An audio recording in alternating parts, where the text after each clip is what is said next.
Boston Community College.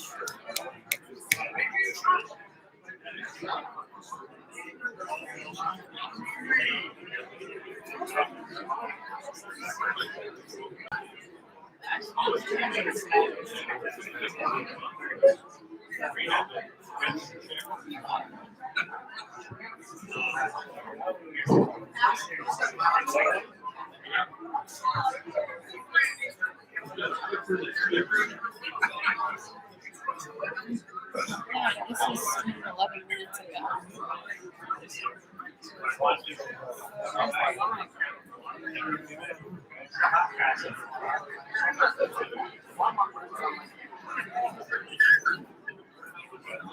Hello?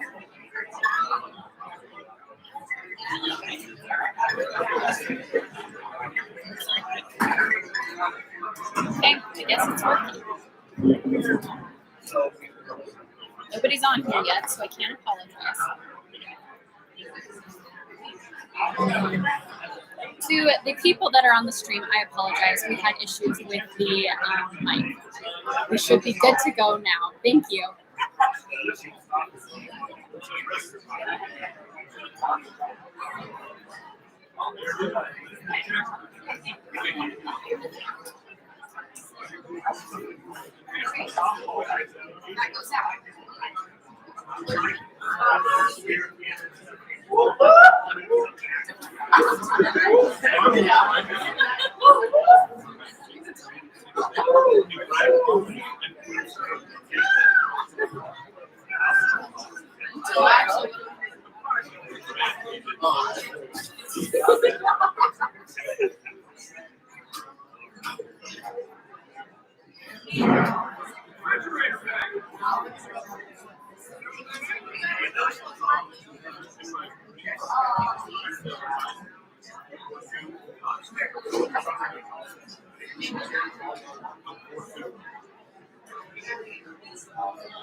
Everybody can grab their seat and get started.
Good evening. If you could grab a seat, we would like to get started here.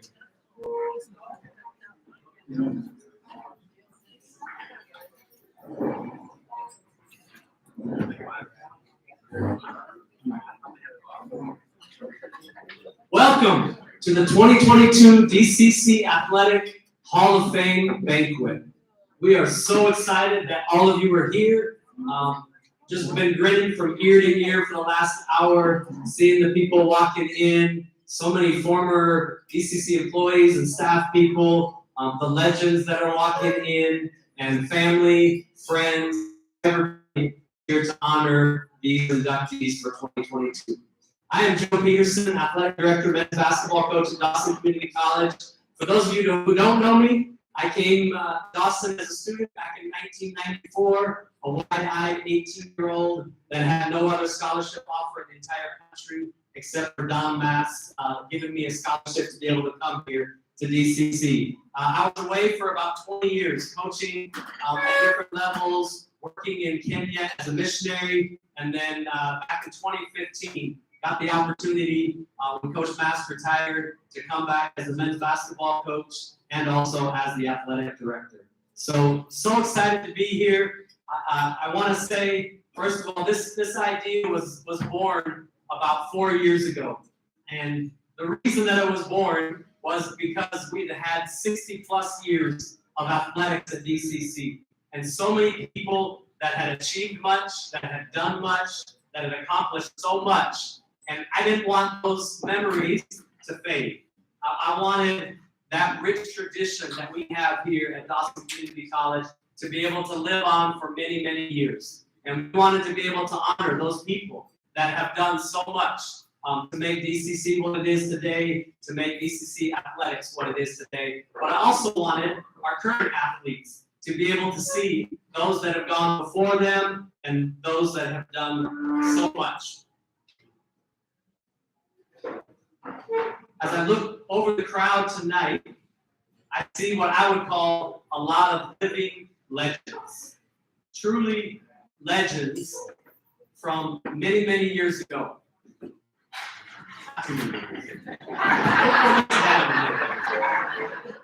You know, North Dakota has kind of stolen the legendary tag. I don't really know what's so legendary about North Dakota, but I know that there are legends in this room. I'm sorry, Brad. I just had to say that. But I wanted you to know the main reason that we started this Athletic Hall of Fame is because I wanted to make myself feel a little bit younger than what I really am. And you know, as I look out over this crowd, it makes me feel a little younger. So I appreciate that. Thank you.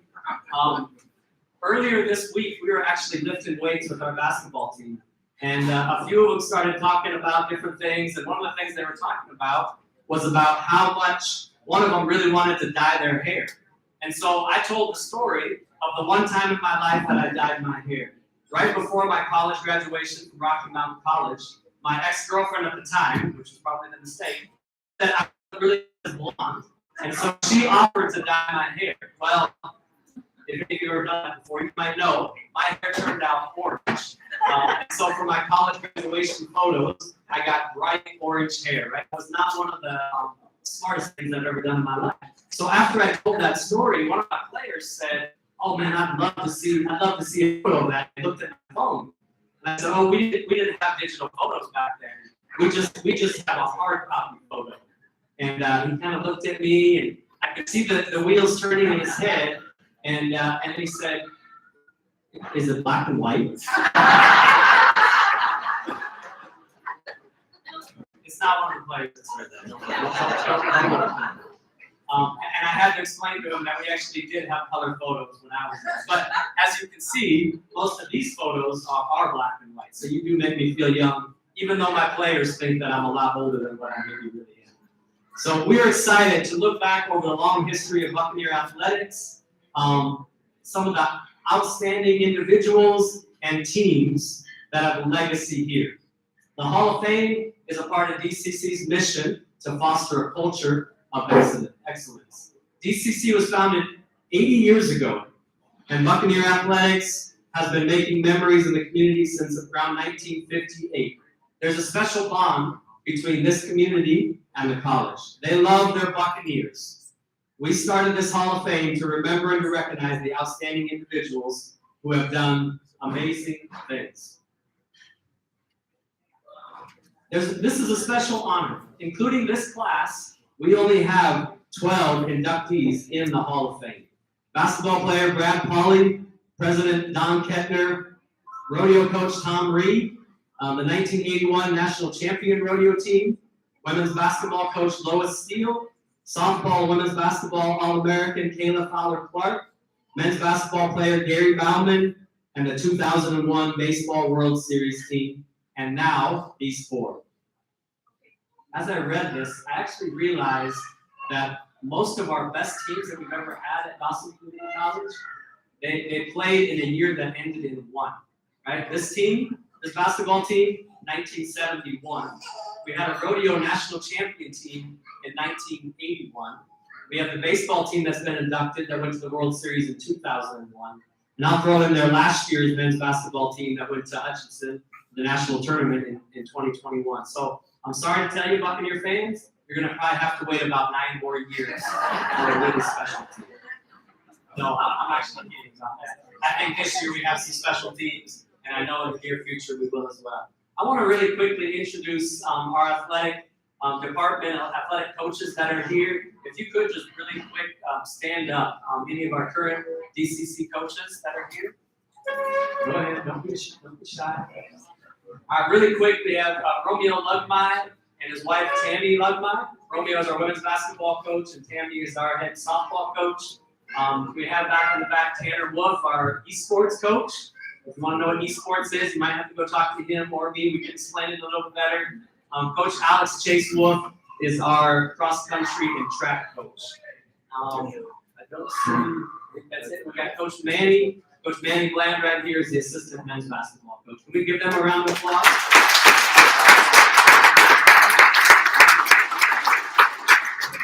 So tonight, we honor an administrator who did as much for Buccaneer athletics as probably any coach, athlete, or team, or an administrator ever before him or after him. We honor a running legend who never lost a conference race or a region race in 2 years.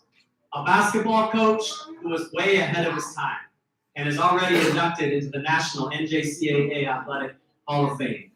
And a team that probably had the biggest fan following, was maybe the most entertaining team DCC has ever had, and the first ever Mondat Conference Championship at DCC.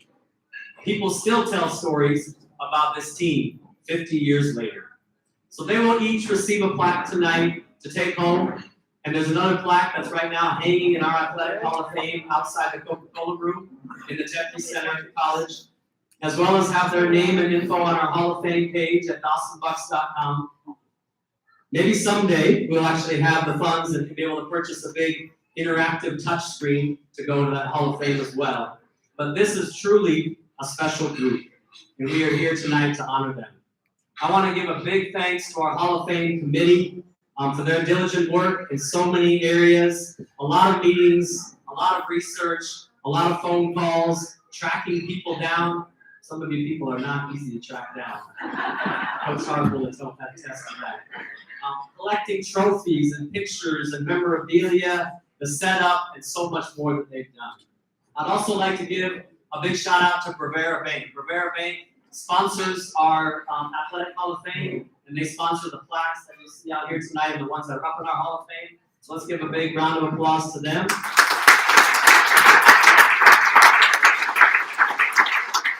Also, Gustav and Bob's Body Shop also made donations tonight to help make this possible.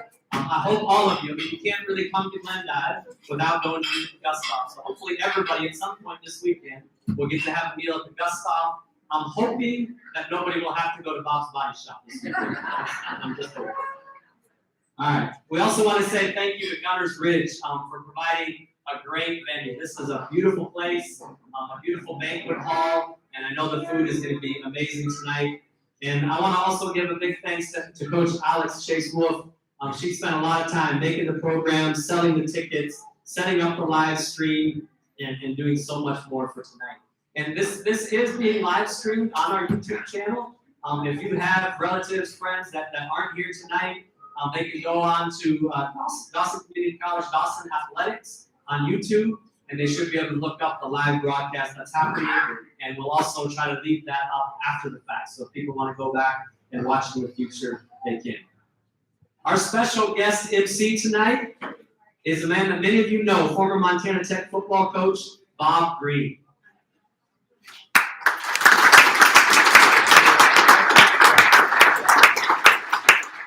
Bob Greene retired as the head football coach at Montana Tech following the 2010 season after leading the Oregon Diggers for 24 seasons and spending almost 40 years in the coaching profession. During his tenure, Tech had its most successful period ever in football. Greene compiled a record of 140 wins, 160 losses, and 1 tie. I don't know if he's going to tell us the story of that one time. You could tire back in those days, Joe. Come on, man.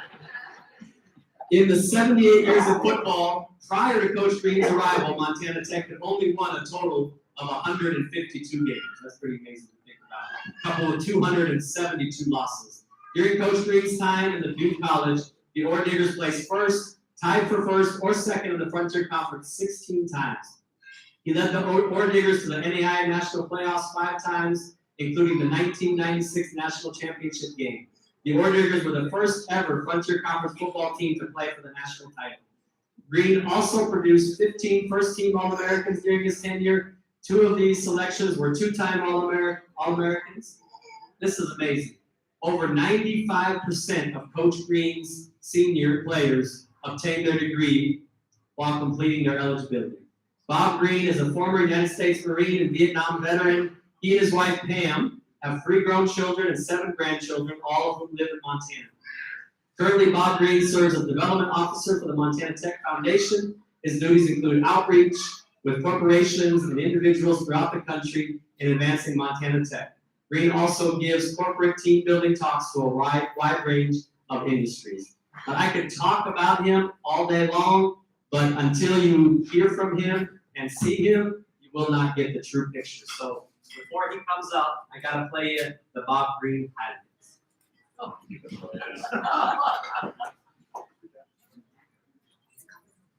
The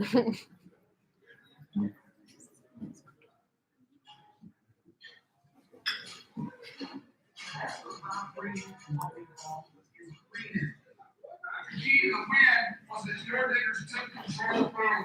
I like how you get married. That first day, Mike takes control of the room. Football teams like to get in place. Second French horn in the school band. You gotta play better. You know, that's a double-edged sword. You know, it's just like watching your mother go off the cliff of Cadillac. You know, she's walking 6 minutes. You forced to change. You're like one record. That's my board.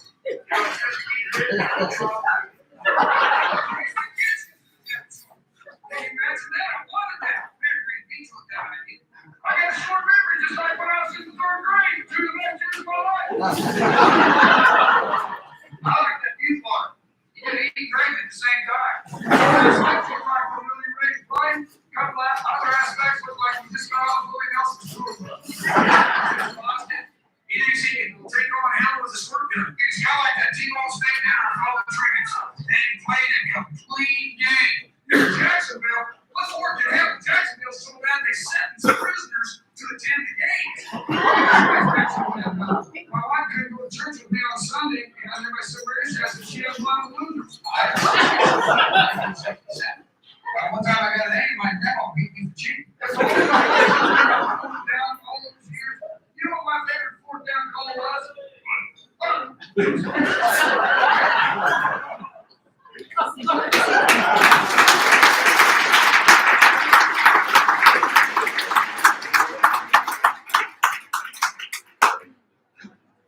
So without further ado, I'd like to welcome up Bob Greene.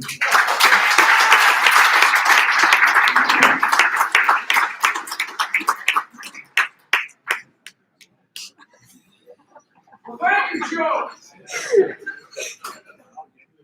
Wow, Joe's a tough act to follow, man. Great job. You know, I think somebody ought to be recognized here. First of all, getting a chance to meet Joe and talk to him and do those things. You can tell Joe's positive and he's enthusiastic, and I like that. You know, he got a positive attitude. That's what I used to tell those players. You got to be positive. I said, if I'd have been on the Titanic, I'd have said, don't worry, boys, we're only stopping fries. You know, I think Joe deserves a recognition here tonight before we get started on these honorees, because nothing happens without him putting all this together. So how about a round of applause?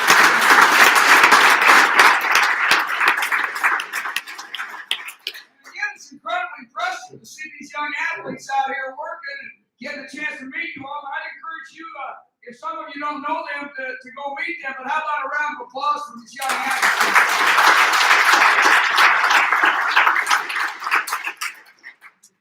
You know, can everybody hear me? Yeah, you gotta be careful with that. Can everybody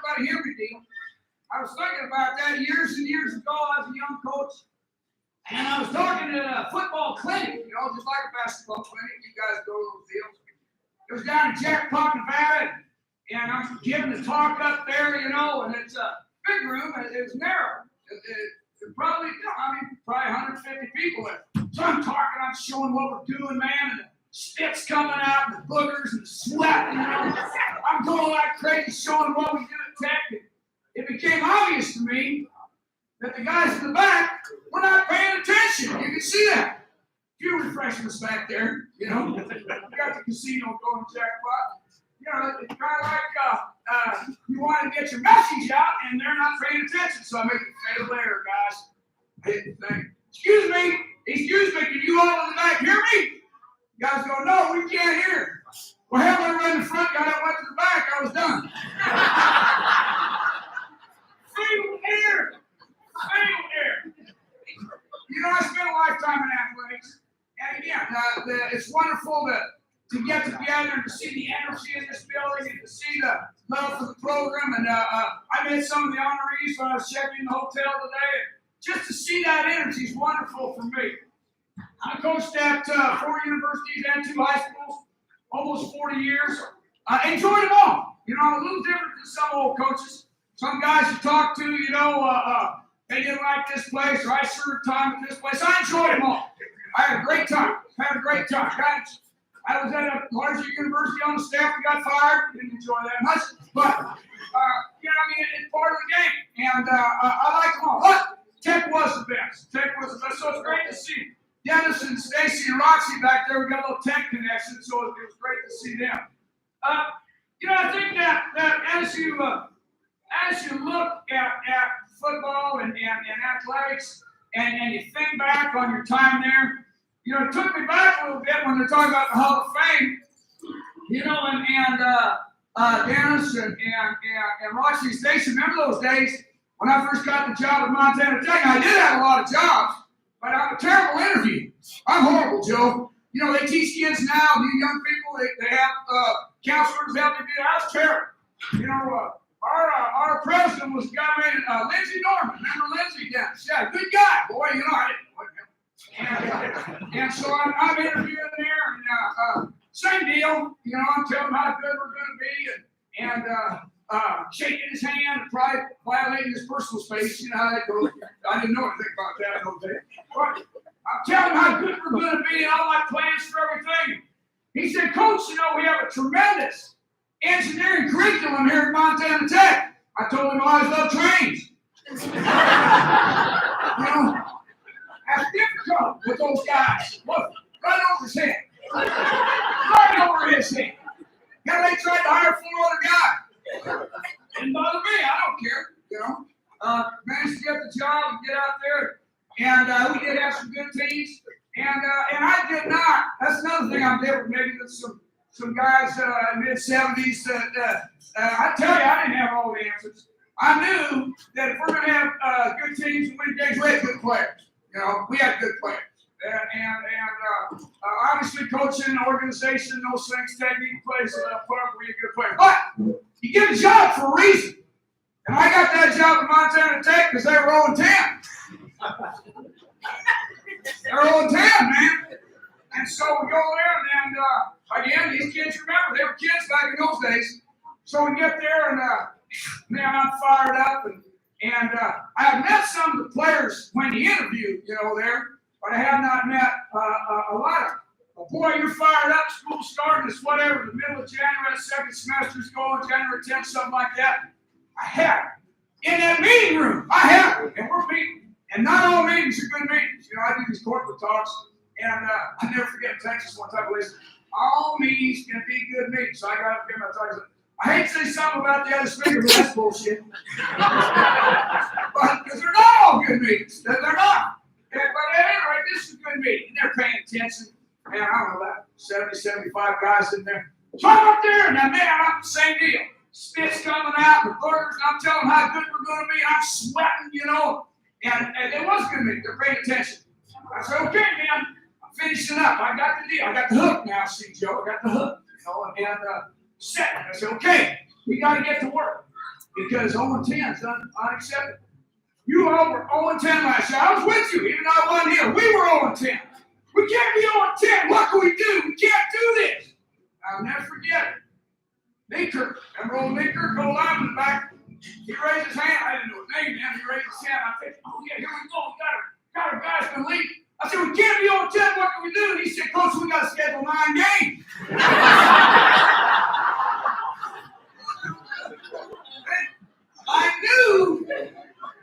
I knew then we really had smart guys. That's the truth.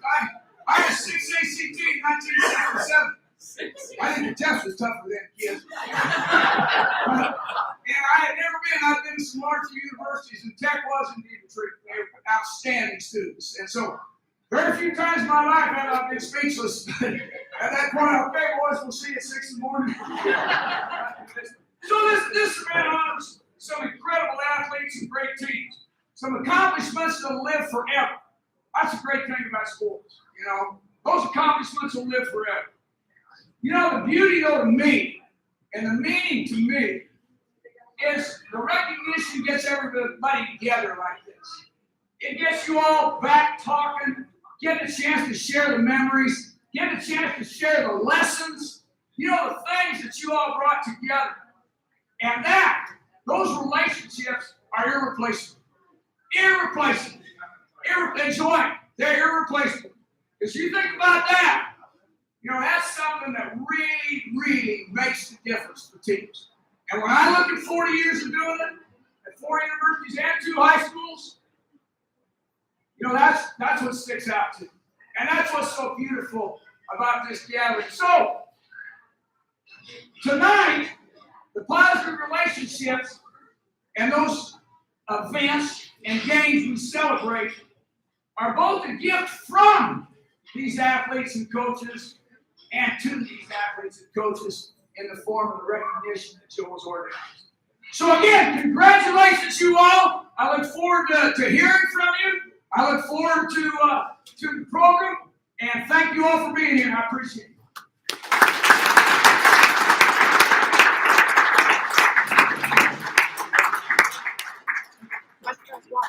All right, I know people are hungry. I'm going to say a word of prayer, and then Maddie, one of our softball players here, is going to be releasing tables one at a time, going that way so that we can go get some food. Once everybody's served and sitting down, we'll resume the program and begin honoring the inductees. All right, pray with me. Dear God, we thank you for tonight. Thank you for these individuals that have done so much, Lord, for this college and that have achieved great things, Lord. And we just thank you that we can get together. We can renew old relationships. We can make new friendships, and that we can just enjoy the moments that we had in the past, and we can make more of those moments in the future. Lord, thank you for this food and this opportunity. We pray this in Jesus' name. Amen. Amen.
You probably have a part like this to the neighbors.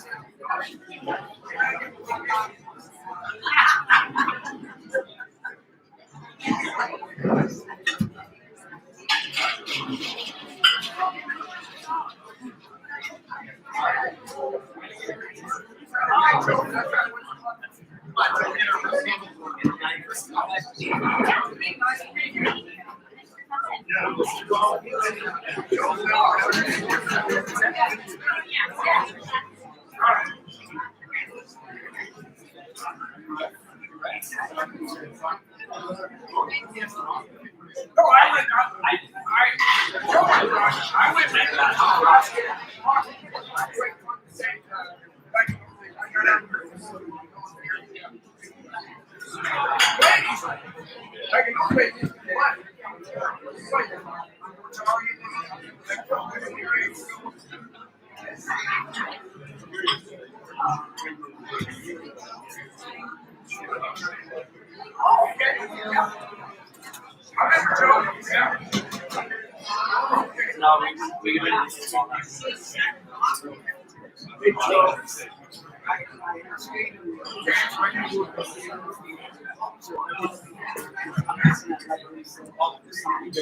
Sonny, great guy. He's back.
Yeah, there's only 7 people watching. That's sad.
Should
I put my face on this? Anybody watching?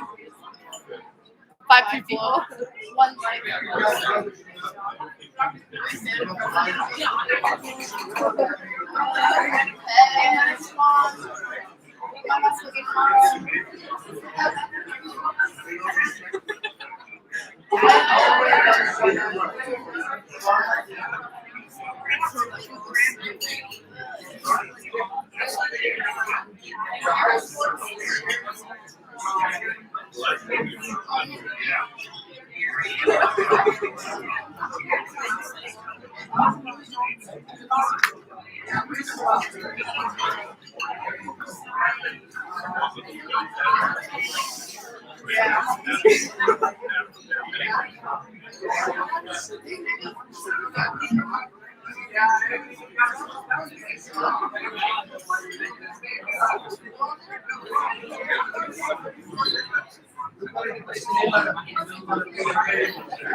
Hey, Haley, what's that ring you got? What's that ring you told me you got?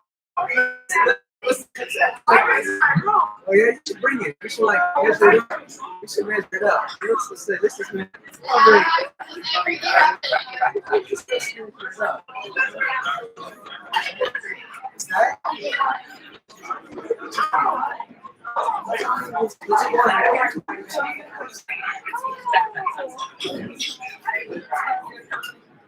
I want to see that. It's so big. It's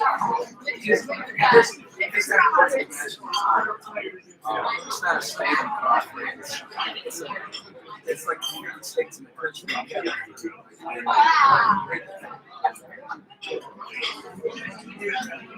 Don't worry, you get a chance to see it when before our conference comes. Bring us like we're nailed it. Right? You gotta get to Texas. Banana. Right?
My daughter loves it.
Question?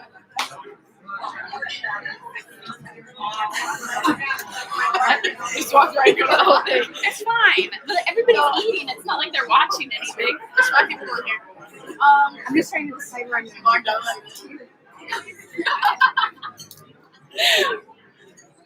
Why gets to eat? I don't know. I'm not in charge.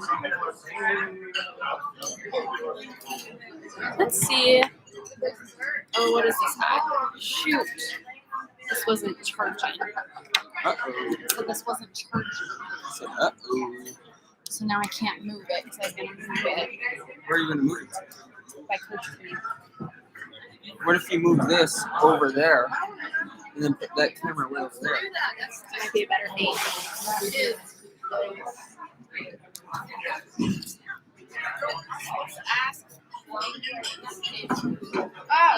What's going on? I was moving this with a better angle.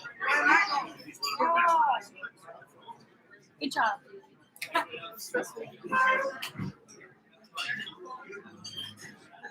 Someone's gonna spill a pitcher of water on that.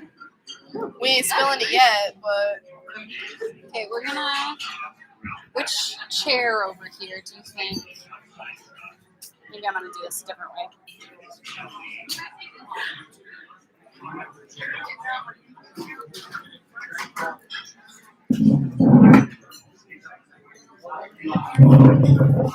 Thanks. process. There, I don't know if that's a better angle. Yeah, that's definitely better.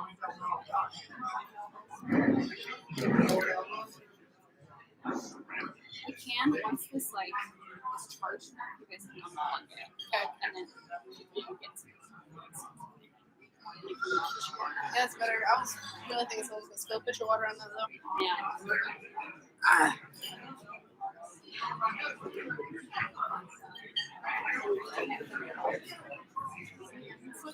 All right.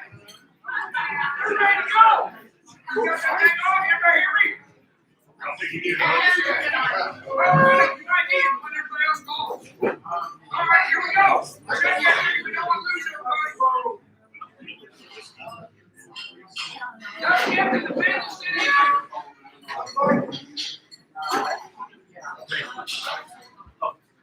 You got Mike, Joe? Ah, boy!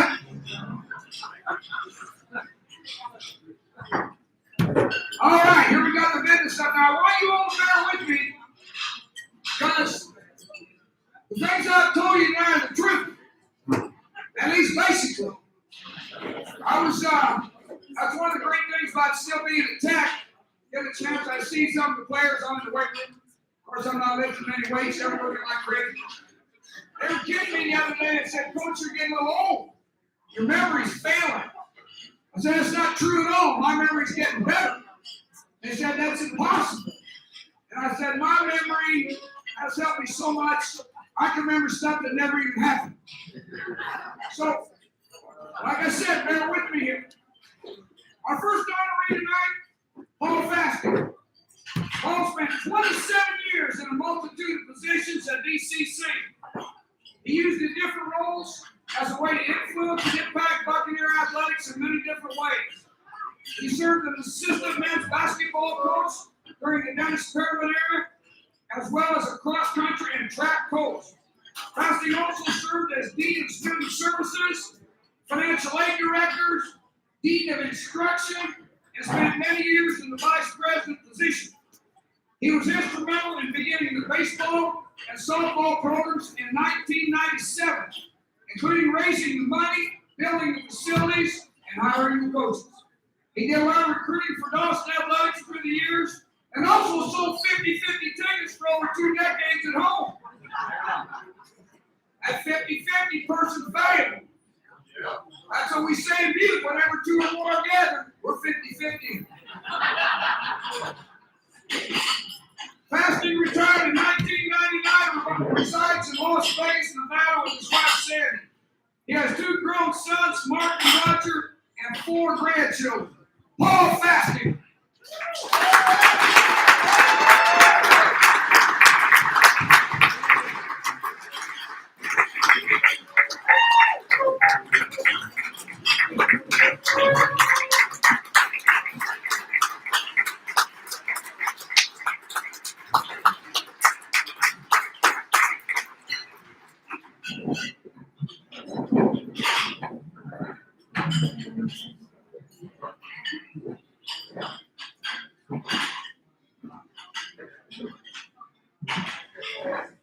First of all, I want to thank you for lining me up right after coach.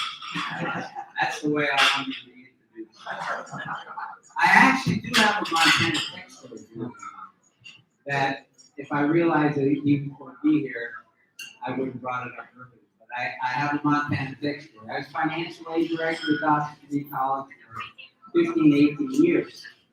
And I had a student in law enforcement that was from Butte. And he came first semester, got mostly B's, mostly F's. So we get 1 semester grace period. So he comes in the field and he says, I'm going to do better the second semester. So we gave him financial aid for the second semester. Mostly B's, mostly F's. He says he's moving back to Butte. So I said, well, if you go back to Butte and you go back to enroll in Montana Tech, you get financial aid for 1 semester. And if you get your grades up at Montana Tech, you come back and enroll in Dawson Community College.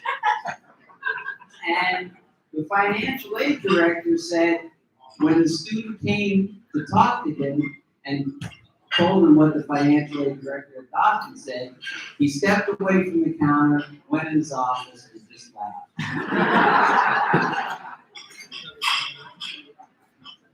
I'd like to give a shout out before I get started to Kathy Kirkpatrick and her husband. Kathy had lung surgery for cancer yesterday, and they wanted to be here for the worst way, and she had a successful surgery, and she's doing well, and I just wanted to give a shout out to her.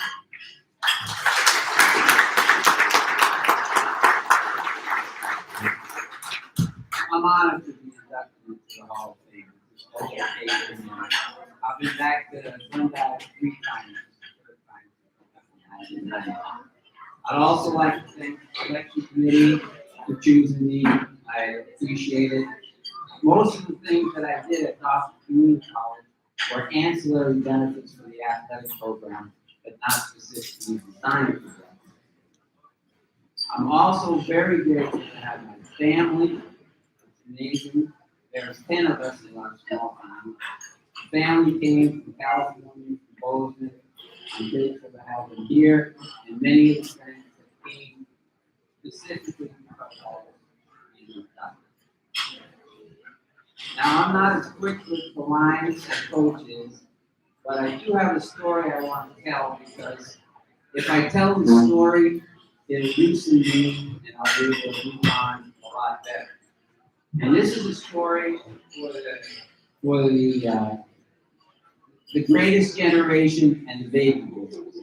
Now, the players, Generation X, it's going to go right by. But for all of us people that have been around for a while, they'll get to understand. It's a story about a couple that had been married 55 years. And they were both in their late 70s. And they were one evening at home watching TV, and the wife says to the husband, she says, would you mind getting me a bowl of ice cream? A scoop of chocolate, a scoop of vanilla. So the husband says, sure, I'll do it. And he gets up and starts walking to the kitchen. And as he's walking by, his wife says, could you put some whipped cream, some cherry on top, and some sprinkles. And he says, I got it, I can do it. She says, do you want me to write it down? He says, no, I'm just going to the kitchen, I can handle it. So he goes to the kitchen, comes back 15 minutes later, hands her a plate. On the plate is 3 slices of bacon, 2 scrambled eggs, and hash browns. And she looks at the plate, she looks at him, she looks back at the plate, she says, where's the toast?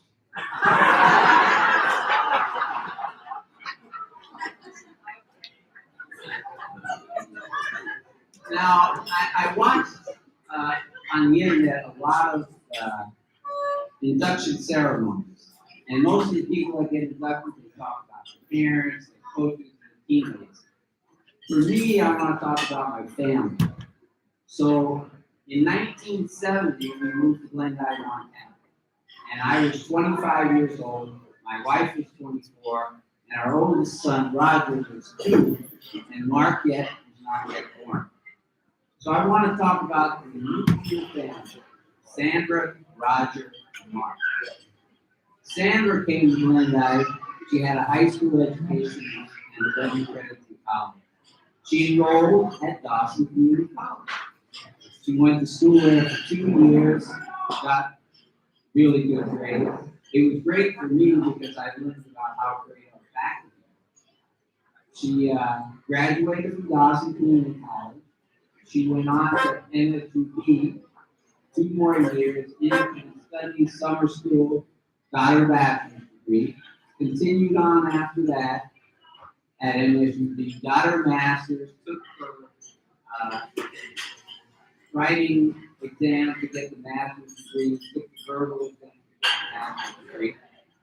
She also was runner-up teacher of the year in the state of Montana, and she represented the state of Montana in Washington, D.C. For a 3 or 4 day weekend. Now, talking about Roger, our oldest son. First, I want to talk about his basketball.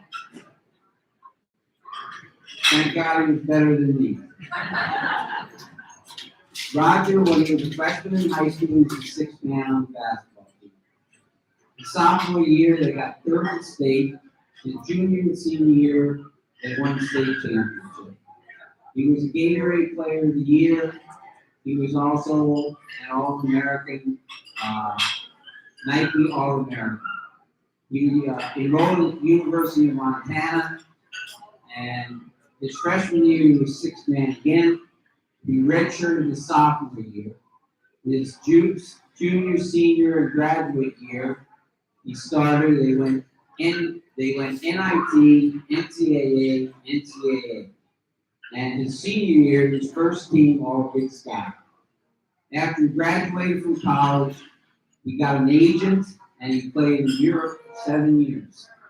And most of those years he spent on the island of Malta, where he met his wife. Now, Mark, the youngest son, Mark played on the sophomore team when he was a freshman. He played on the JV team when he was a sophomore. He started both his junior and senior year.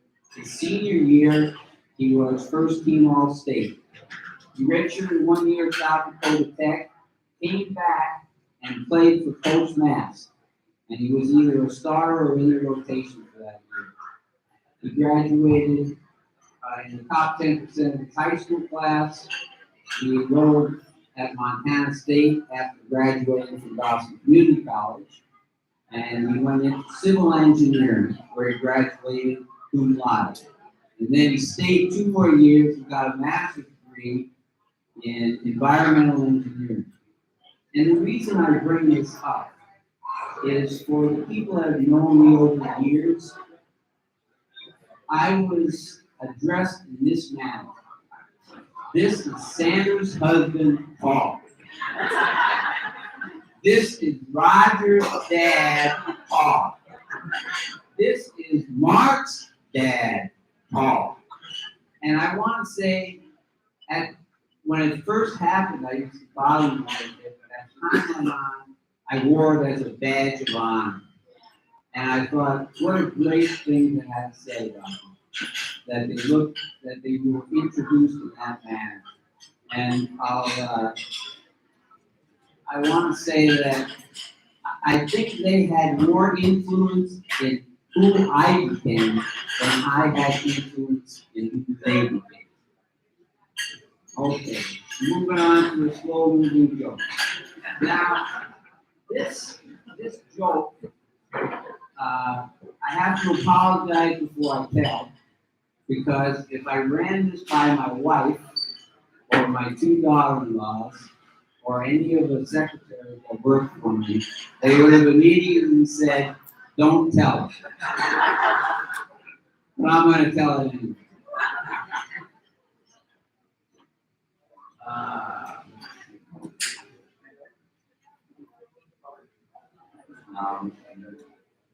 Excuse me a second.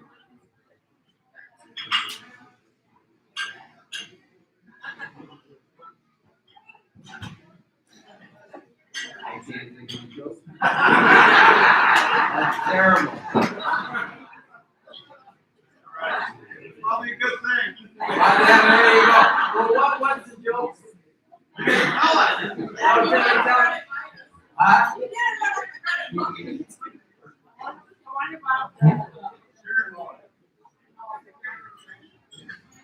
Oh, okay. And my wife saved me again. Oh, God. Oh, God. Thank you, dear. This is a story about a grandma and grandpa that went to see their grandson. And the grandpa goes into the bathroom, and there's a bottle of Viagra there. And so on the side, he asked his grandson, "Do you mind if I use one of those?" I've always wanted. And the grandson says, "Well, that's fine, but I'm a little concerned," he said, "because those daggone things are very expensive. So if you decide you want to use one, before you leave, just put a $20 bill under your pillow. And when I clean the bedding, when you're gone, I'll know what the $20 is for." So the grandma and grandpa head home. And he goes up and starts to clean the bedding, and he picks up the pillow. And there's a $20 bill and a $100 bill. And so he calls his grandson and he says, "I don't think you understood what I meant." He says, "Oh, I totally understood." He said, "The $20 is mine, the $100 is your grandma's."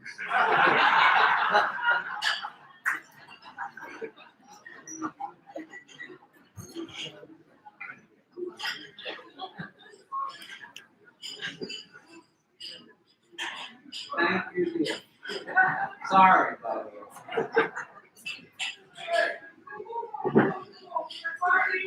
I want to talk a little bit about some of the things that I did that had ancillary benefits for the athletic program. The first one, the most obvious one, is putting in baseball and softball. And when I was dean of students, basically, I convinced the board to put in baseball and softball. We were the only school in the state of Montana that had it at the time. It was Division III. And I raised $50,000 to put the program in about 30 days. I never had a person that I asked for money that declined. In fact, the majority of the time, people gave more than I asked for. And quite often, there would be people in the parking lot, they just come up to me and hand me a check and say, "This is for baseball and softball." So that was the first thing. The second thing I did is I feel like I hired the right two coaches. I hired Brent Eagle. Brent, there we go.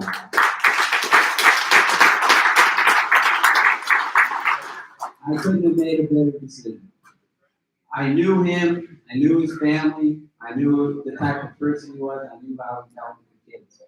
But the reality is, after I raised the $50,000 and got the program approved, he did everything after that. I'm almost ashamed to tell you how much we paid him. We paid him $2,000 in baseball. And his assistant coach got $500, and that was it. He made the fields, he bought the uniforms, he made the scheduling, he did everything after, because I moved to the academic side of the institution. It was totally on my own. In fact, before I left, the president asked if I was interested in having a baseball or softball field named after me, and I said no because I didn't feel like that was what I deserved. With Brent Eagles, I did all of the heavy lifting. So I want to thank him for putting in that program. And I tell you, the amount of money that was generated from the baseball and softball programs was incredible. We had 25 baseball players and we had 15 to 18 girls playing softball. It was a Division III program for 3 years. Between the tuition fees and state reimbursements, we generated about $300,000 a year. Nearly $1 million in 3 years. And it was mainly because of grant. I was not involved in the hiring of the coaches. At that time, our institutional budget was about $2.1 million. So about $300,000 a year.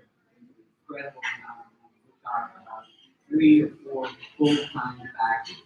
It was huge. The second person I hired was Don Matt. There he is. And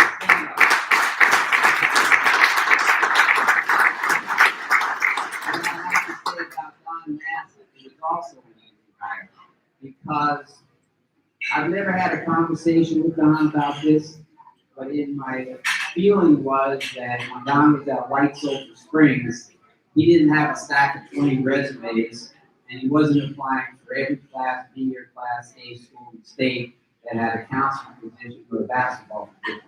He wanted one of 2 jobs, Dawson Community College or Dawson County High School and high school counseling job. Because this was a destination job for him. He wanted to be here. He was born and raised here. His brother lived here. His family lived here. His 2 best friends in life lived here. He wanted to come back and be a resident of Glendive and raise his 2 daughters in Glendive, and made the hire very easy. So I want to thank Coach. I never thought he'd stay 25 years, but I'm thrilled that he did. Coach Matt.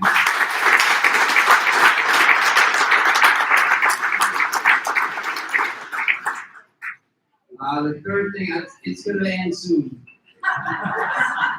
And my wife may have to help me with the last joke. Basically, when I was employed at the college, it kind of bothered me that we didn't have any control as far as buildings. So I convinced the board of trustees to implement a $5 fee for full-time students to start raising money for new buildings. We generated about $120,000 in 3 or 4 years. And then we got total tax money of about $240,000. So the student center that's currently there was built for about $360,000. It would be hard to get an outhouse in Oakland. But in the 1970s, $360,000 built the student center. And at the ribbon cutting ceremony, the president of Dawson Junior at the time started the ceremony by saying, Paul Fasting had a dream, and that dream came true.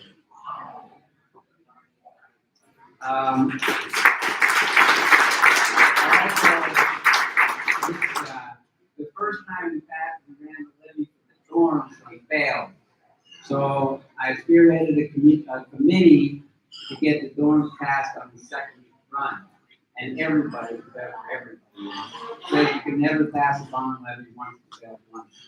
And we spent about a month making sure that that bond levy was passed for the 2 dorms. And one of the major things we did is we got the enrollment at Dawson Community College, and we got the enrolled for the registered voters and matched them, and we chased the students down and had them go after the team, because the first time through, the line is 20 to 25 minutes, and college students are not going to stand 20 to 25 minutes to the team. So we got them to vote first, and the second time we ran it, it passed the deeds. the final point I want to make is the last dorm, the third dorm. I traveled all the time. I was gone all the time. Financial aid meetings, admission meetings, recruitment. I was gone in December, January, in October. I was in college 3 nights. I was never around. And I hated motels. I just didn't like laying on the bed and watching TV. So every town that I went to, the first thing I would do was find the newspaper. And I would try to find a team or any kind. I once went to a inter-squad volleyball game in Montana. And just to have something to do. Well, I was in Bozeman on Friday, and I can't tell you why. Because I traveled so much that I didn't know why. But I read an article in the Bozeman paper, and it said that HUD, the housing program HUD, was having a difficult time spending its money. So I decided it was Friday, it was the afternoon, I'd find where the HUD office was and go talk to them.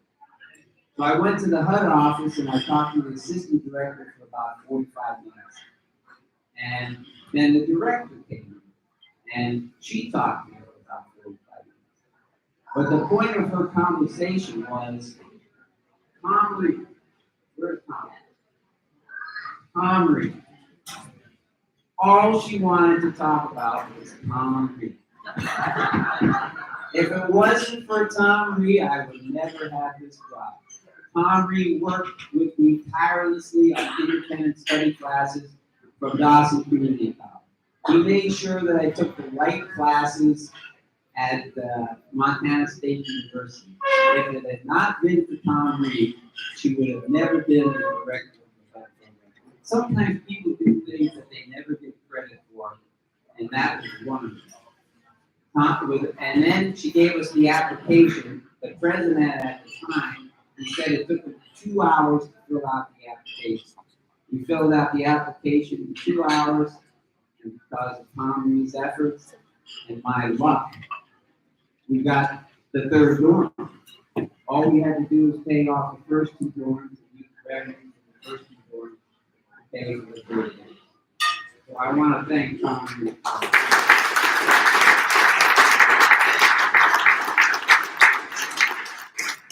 I also have kind of a funny story about Honoree. When I was dean of the faculty, they had a union contract. And the union contract said the first 7 years you were a teacher at Dawson Community College, you had to be evaluated. And then after that, it was every 5 years. So it was 7 years every year, and it was 12 years, 17 years, 22 years, 27 years. Honoree and I were employed at Dawson Community College exactly the same year. So anyway, it was the 27th year. So Honoree needed to be evaluated. Right. Okay. He was one of the finest teachers we had of all time. Pretty close to the GOAT for Eastern conversation. So anyway, I put out a notice to all the people that needed to be evaluated. And I said, please come to my office and sign up for time when you want me to do the evaluation. And I'll show up and I'll do it.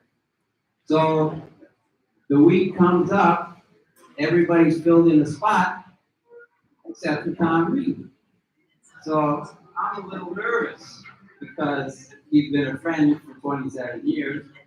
So I go over to his office and I say, Tom, I'm surprised and sort of disappointed. It's a union contract. What choice do I have?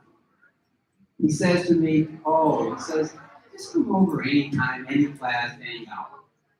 He wasn't concerned. So I did. And it was the one thing I'm surprised that I paid for the college for being there. Because Tom lived the life of a rancher. So the courses that he taught were classes that he lived life. He spoke for 1 hour without a note. And there was not a dull moment the entire time. So I want to thank Tom Greene. He generated an enormous amount. You notice I talked about money, that's what he's not going to do. The agriculture program was always full. We always had 15, 20 freshmen and 15, 20 sophomores. And it was because of foundation.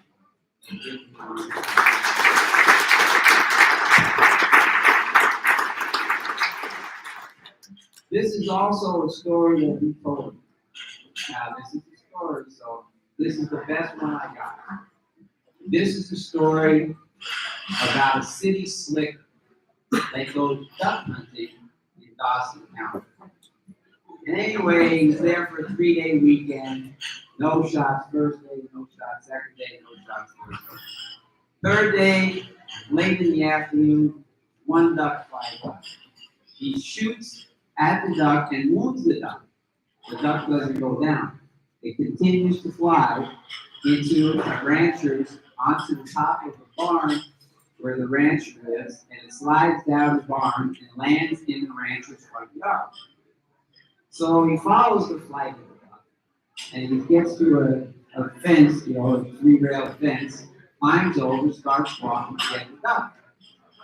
And the rancher comes out of the house and says, "What the hell are you doing?" He said, "Well, I'm going to get my duck." And the rancher says, "Hey, look, the way I see it, the duck landed on my barn and landed in my yard." So they had a minor verbal confrontation. And then finally, the rancher says, "Look, we have a thing we call rancher justice. And the way it works is we take turns picking each other in the barn. And whoever gives up first, the other guy gets the duck." So this city slicker thinks about it and he says, "Well, I'm desperate. It's the only duck I got. I'll take my chances." So the city slicker says, "Okay, I'm in." So the rancher takes 2 or 3 steps backwards. 220, 6'5", steel-toed boots, correct hit. Nails the city slicker. Just nails it. He goes down on all fours for about 10 seconds. 15 seconds, he's on the ground in fetal position. He's hunched up, he's on the ground for 15 minutes. Finally, he crawls up on the bench, sits down, he's on the bench for another 15 minutes. And he's finally able to stand up and barely speak. And he goes over to the rancher and he says, "I guess it's my turn." And the rancher says, "Oh, that's okay. You can have it." And walk back to his house.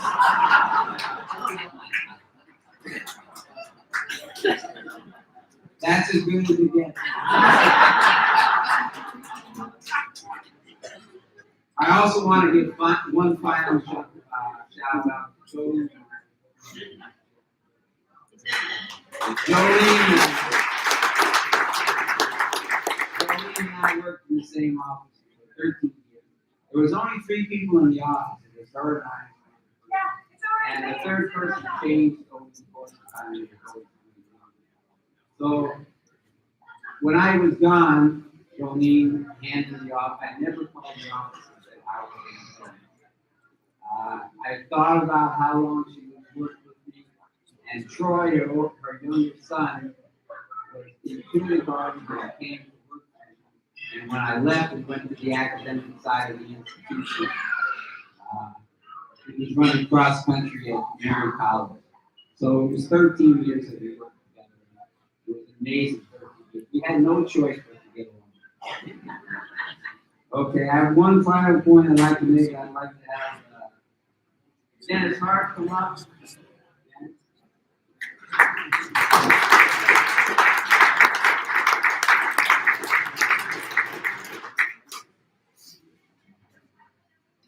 What I have with me is a small token of my appreciation. This is what, hey, I raised money for the college for about 12 years, so I know what's going on.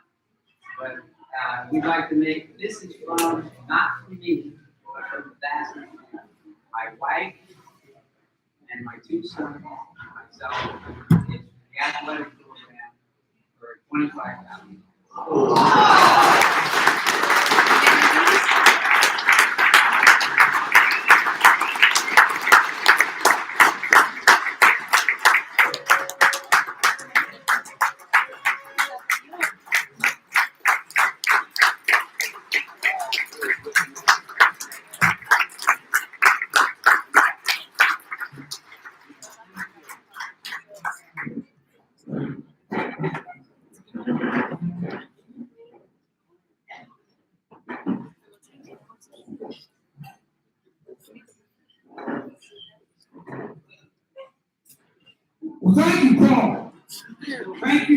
great speech and consider your joke stolen, Paul.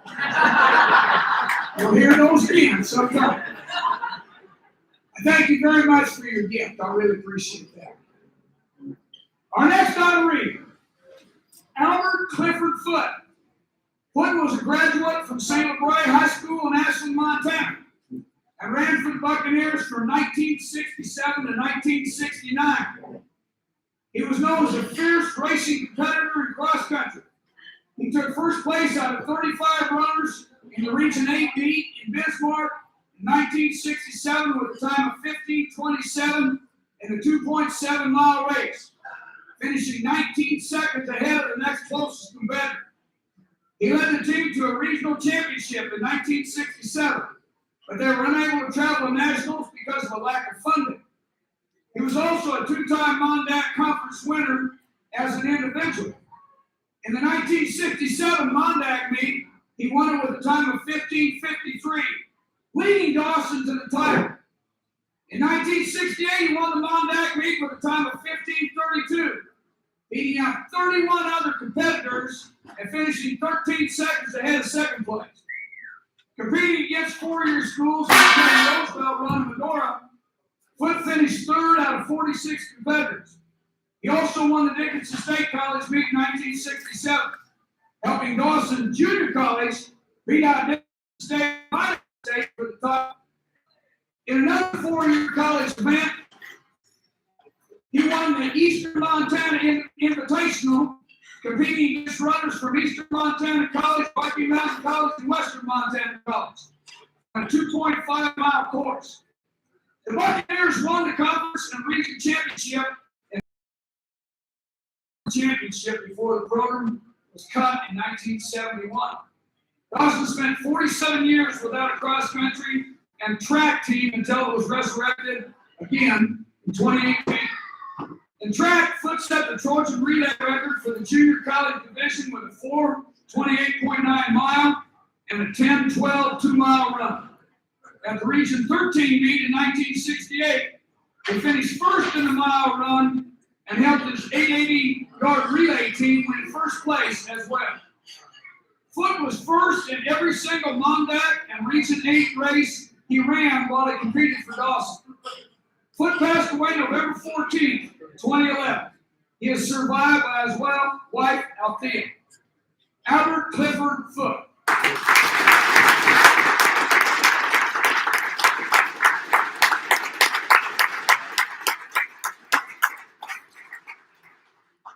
Joe asked if anyone else would like to, who knew Albert, would like to say a word or two.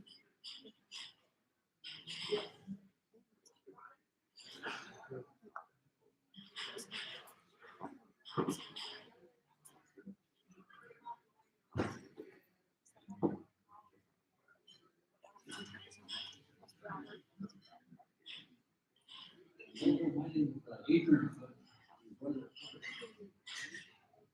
I also ran championship teams. I'll tell you a bit about Clifford. Growing up, he was in he had big family, large family. We didn't have any running water. Sometimes I had no liquid.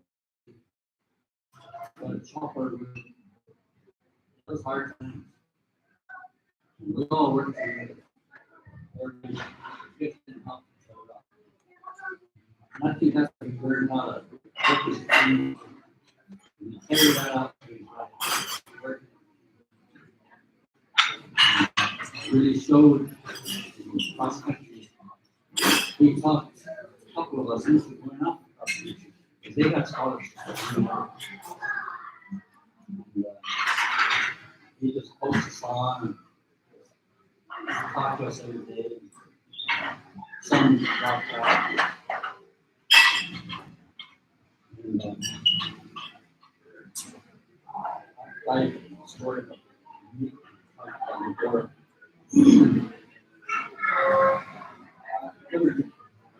Cereal blue.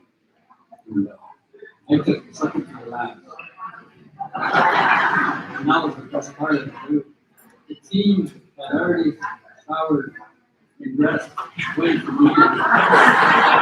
And another person racing for second to last. I got so embarrassed. We didn't let me get it. He asked me, what section rides in? Who's coming to take us out?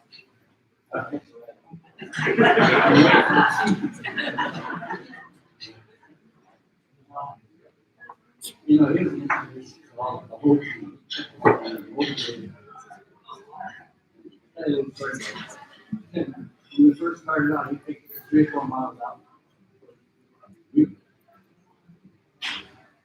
One day, right before he pulled off the road there, and the guys found Boston on.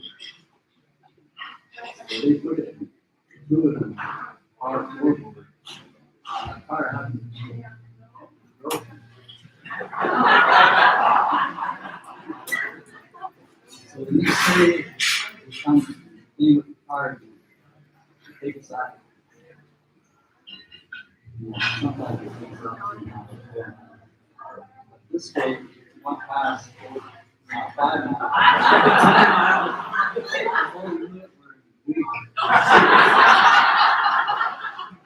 Nobody messed up. Smile at us.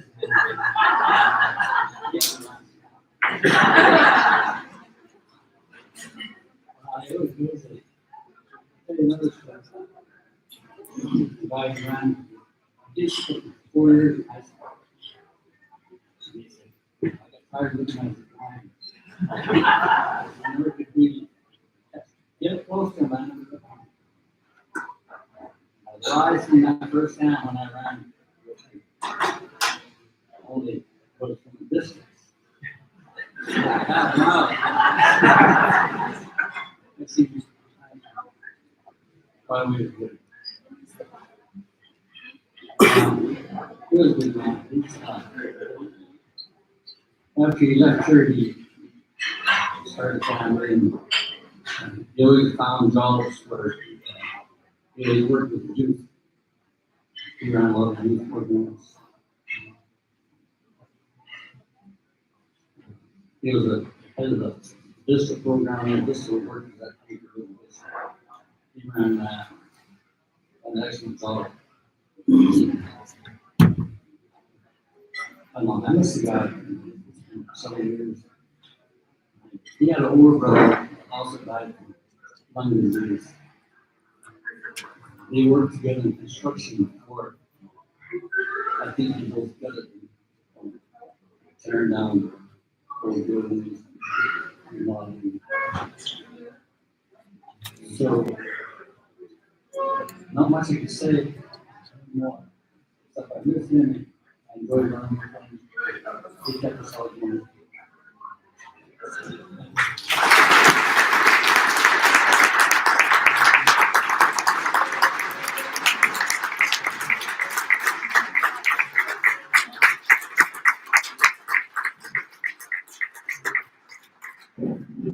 Thank you. The next inductee, Coach Dennis Behrman. Coach Behrman spent 13 years as a men's basketball coach at Dawson Community College, leading the Buccaneers to new heights.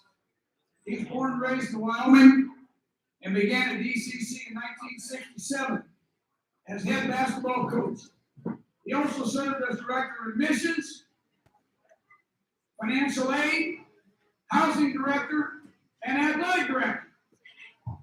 His overall basketball record at Dawson was 230-142, leading the Bucs to 5 Mondat Conference Championship seasons, 3 Empire Conference Championships, 3 Sub-Region Championships, and 2 Region Championships. He was named Mondat Conference Coach of the Year 4 times. He won conference championships in each of his final 4 years at Dawson. During his time at DCC, he also had the opportunity to serve as an Olympic basketball coach for the Olympic trials in Colorado Springs for 2 summers. He coached 1 NJCC All-American and Doug Frederick, and multiple All-Conference and All-Region players, including Frederick, Tim Slaybaugh, Rocco Morrow, Jeff Anderson, Keith Heingartner, Dennis Hart, Bob Worm, Carmen Birdsville, Randy Lord, Ken Prado, Mark Hughes, Bill Stover, Nelson Burrell, Steve Conan, Roger Kramer, Brady Pauly, Jim Gray, Jim Kaiser, and John Morrison. His final season at Dawson was one of the best, when he led the Buccaneers to a 31-5 record and the number 18 ranking in the country. They were regional runners-up. After the 1978-79 season, Perriman spent a year coaching at Northern Montana College before leading South Plains College in Texas for 5 years, where he eclipsed the 400-win total for his career. After South Plains, Perriman was hired as athletic director at Garden City Community College. That's in Kansas. He retired in 2005. Soon after the GCC Physical Education Bill, he was named Dennis B. Perriman Athletic Conference. He spent 36 years at the junior college level. For his many years of service and great success, he was elected into the NJCC Basketball Hall of Fame in 1999. On April 24, 2018, Perriman passed away at the age of 77 at his residence. Coach Perriman was preceded in death by his daughter Wendy. His dear wife Sarah passed away shortly after Perriman's death. Coach's legacy includes his daughter Nikki, son Randy Perriman, and his two grandchildren Gavin and Luke, along with hundreds of players who carry his legacy. Coach Dennis Perriman.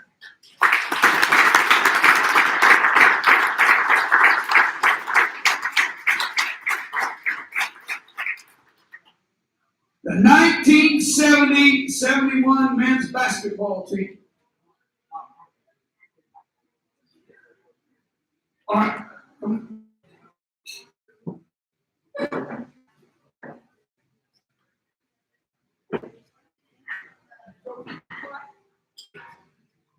I don't know.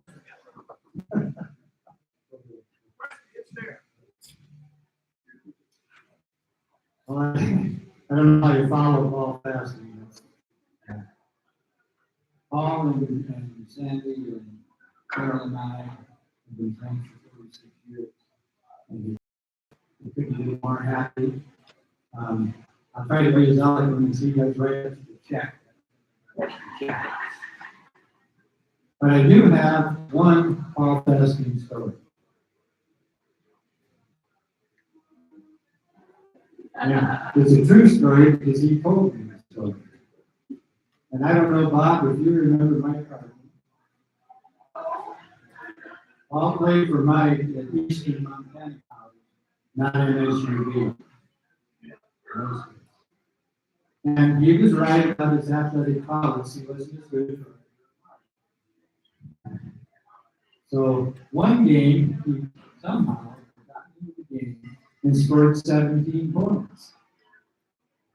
And after the game, he was in the dressing room, and Harkins walks by, and he looks at Paul and says, "Nice career, Fasty." I love that story.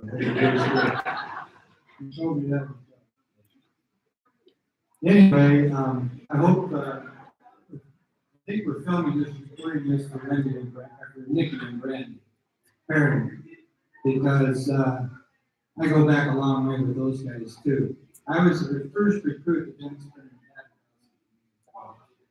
That's what Sherry told me when I went to the funeral down there. I don't know if that was true or not. That's what she told me. And my response is, well, there's no place else to go but up from there. And then I coached with Dennis his last game, Dawson. So I had the honor and privilege of coaching with Dennis for 4 years, playing basketball for Dennis for 2 years, and I was involved in 114 of his 200 games. So that was the honor of my life and my coaching career in college career. I was going to tell you a whole bunch of stuff about Dennis, about his past, but Bob kind of took all that away from me. So anyway, a little known fact about Dennis, and I don't know if anybody knew this, I don't know if his kids knew, but he lived in Montana when he was in the 6th grade. His father was a Wildcat oil oil guy, and he moved all over the place. He spent a half year in Glenhead in 6th grade. He told me that one time, it's not little, I had no idea. And so finally, when his father decided to quit wildcatting, he said, "Where do you kids want to live?" We've been all over the country. And then they said, "We're in Wyoming." And that's where we ended up in Wyoming. And then he got this job after coaching a couple years in high school by a recommendation from his good friend Bruce Hoffman, who was a coach at Sheridan for many years. And it was just, he was such a wonderful person. He was a tough guy. And I got one story about that too. But, in those days when we played basketball, every once in a while a fight goes on. They don't do that anymore, but you guys, especially in Casper, you don't want to go to Casper if you lost some community now. Because when these kids play, these kids are fun kids. When these guys played, they got a pretty good route down there. And the last game we coached in Casper was a really close game. Nobody beat Casper. And we lost, I think, by 6 points or something like that. At the end of the game, one of our kids threw the ball up in the air and come down to another Casper kid in the head. Big fight. I mean, everybody was fighting. So we're out there breaking it all up. We finally got it all broken up. Dennis and I were walking out of the gym, and some guy comes running at me, tries to grab him. Dennis grabbed him, froze him. My hand to God, that guy landed on the base. And Greg looked at me and says, "You want some more? Just get up." He didn't get up. And I've heard that tone before, so I'm really excited. But he was a wonderful man. He loved his kids. He loved his family. And it was the honor of my life to be associated with Dennis Dragon. And I'm certainly happy to accept this award.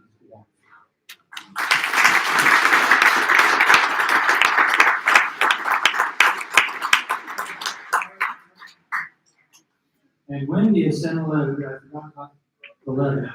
But Wendy Perry, or Nikki Perry, Wendy, but Nikki sent a letter and asked Rick to do it.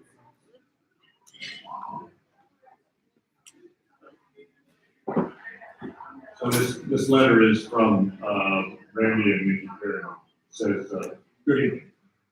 My brother Randy and I wanted to thank the Hall of Fame committee members for this Hall of Fame induction honor and congratulate all of the co-inductees. We know that our dad would have been deeply moved and honored to receive this Hall of Fame tribute, and all those who had a part of this getting it together. UCC was our father's first collegiate coaching position, and during his 12-year tenure, he served in many capacities, but his love was the coaching. We want to thank all of you who, through the years, kept in contact. After his passing, we found many of the letters that you've written and the heartfelt impressions that he left. Our dad wasn't a person who kept things, just keep them. So we know that these letters meant a lot to him. He was even planning to meet with some of you for the summer in Wyoming before his passing in April.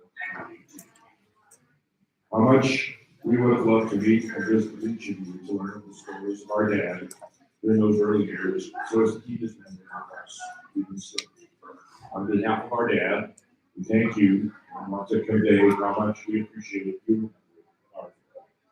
To his basketball team, we know that he would be so proud of all of you and what you've accomplished in your lives.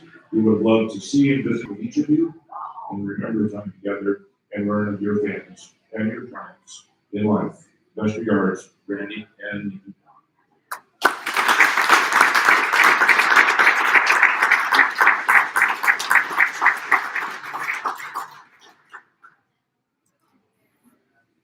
Thank you. The 1970-71 men's basketball team. Coach Dennis Perriman led the 1970-71 men's basketball team to a 28-8 record, including 19-1 at home. And the Bucks led the nation in scoring at almost 100 points per game. And that's before the shot clock or the three-point line changed the game. Before this magical season, the Bucks didn't draw many local fans to their home games, but that all changed in 70-71 when the Bucks averaged 1,650 fans per game, including 3,100 that showed up to see Dawson beat Miles 118-91 to clinch their first ever Mondat Conference Championship. Bruce Bernetti led the way with 20 first-half points and 31 points for the game. A week later, the Bucks beat Miles again to claim the North Sub-Region 9 tournament title behind 6'5" forward Brad Polly's 28 points and 20 rebounds. A week later, the Bucks beat Miles again to claim the North Sub-Region 9 tournament title behind 6'5" forward Brad Polly's 28 points and 20 rebounds. That kind of looks like the same deal.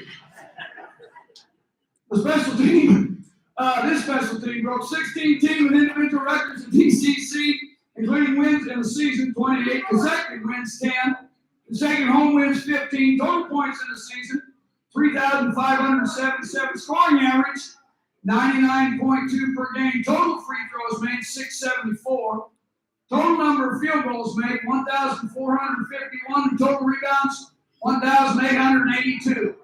Jim Gray and Brad Polly were named All-Mondat Conference.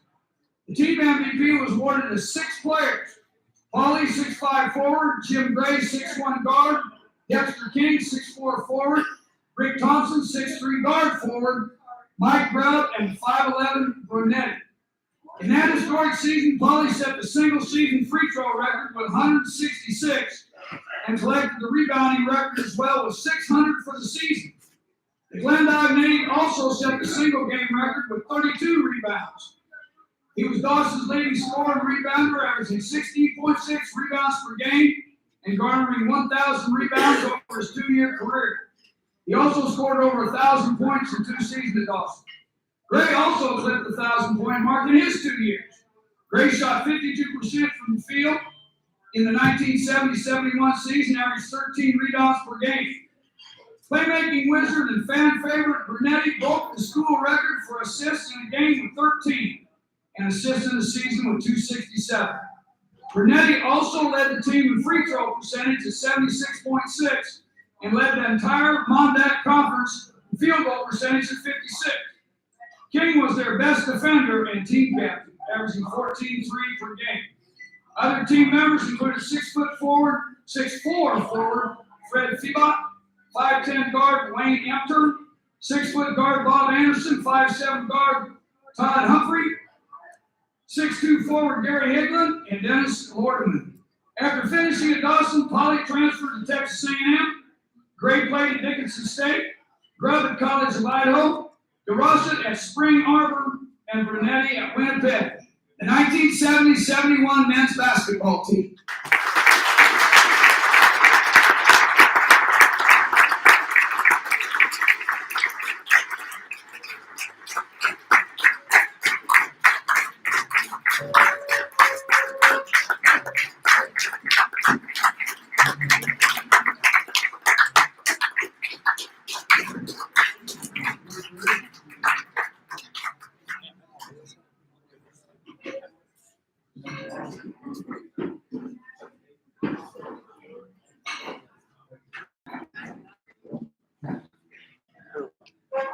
Thank you. Natural boys here. This fine guy. Committee, everybody, Mike, Coach Peterson, everybody that's involved in this. It took a long time to start. And you guys know any of these guys here?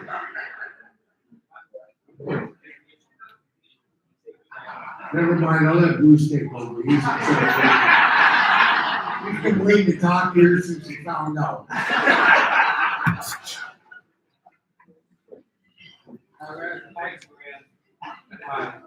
I'm Bruce Bernetti, point guard. Let's go down this way. Starting, introduce yourself.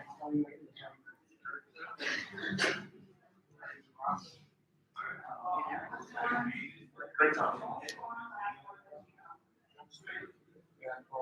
Bruce Bernetti, Rex Humphrey. Todd Dayton.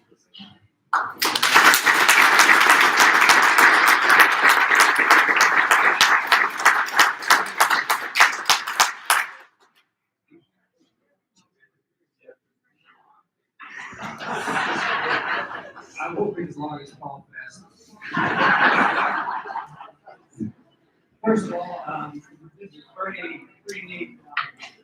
I'm not lives 52 years later, and people still remember us. It's pretty neat, Coach. Can you not hear me?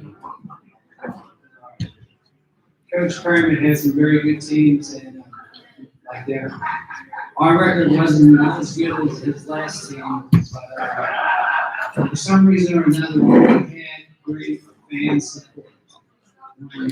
Brad got inducted to the Hall of Fame 3 years back, 3 years old.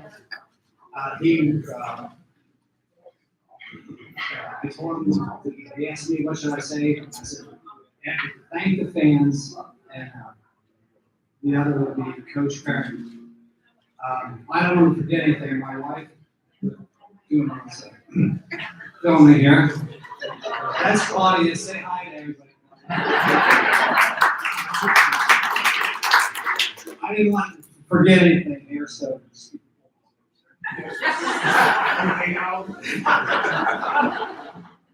All right, we put this together, so I wouldn't forget anything, and I have one more to say.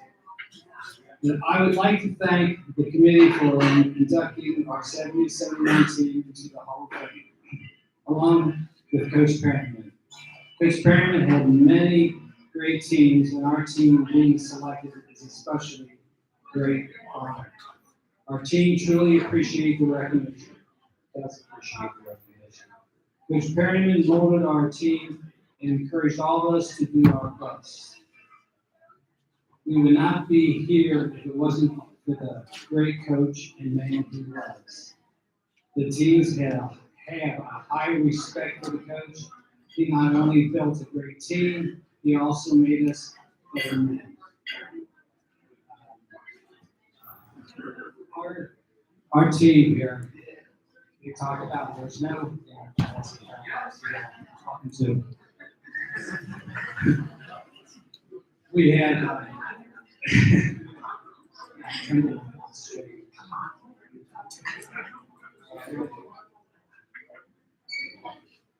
we had 6 guys that really played the majority of the game, and we had 6 guys who really wanted to score. Coach looked at us, and the faster we played, the better. So he came up with this idea, and you better not tell people what happened to be was when the ball went up, Brunetti did not box out. And this is true. He wanted to get hands on the ball. I could pass, so not bragging, I could pass. And we had 4 other guys that wanted to score. So to keep the game going, whoever got the rebound, start the fast break, Brunetti get around half court, get open, get him the ball, and we had 4 guys who were sprinting down the court because they knew if they got there first, they would score a basket. Even knew.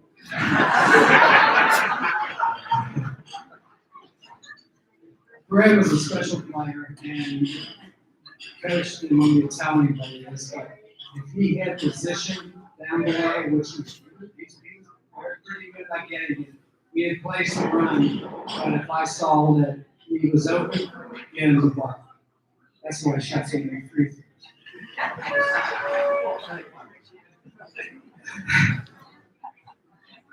I want to talk about our last 3 basketball games. We were all first at that time in school history. We played the last game of the season at Dawson County High School. We beat Moss City 118-91. We had 5 of the starters in double figures. Rick Thompson was out with an injury, so he did not play. And we had King with 20, Ollie with 20, Greg with 26, Greg with 25, and that was the only game that had scored 21 points. That was a great memory for me.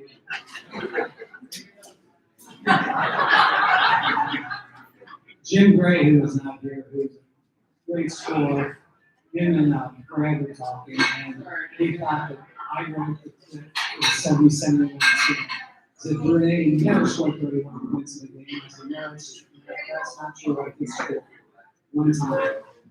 And it was the first time in the Mondac school Dawson won the Mondac Conference.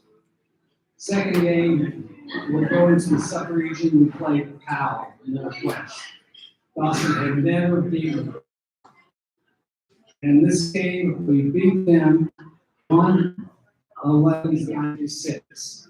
All 6 players were in double figures.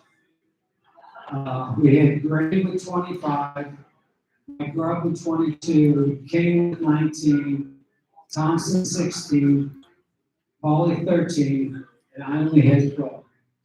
Okay? And then we played Miles City for the sub-region final, and that was a really good game. Paulie got back on track. We won. So that was our last 3 games at Dawson County High School. The gym, the last 3 games were just packed. It was, if you were a point guard, we all just fed off the energy of the crowd. To make a pass and make a score, and then we rode our defense and the adrenaline. And it was just fun memories that I'll never forget. I'm sure everybody else here. There were guys that did not play as much as us.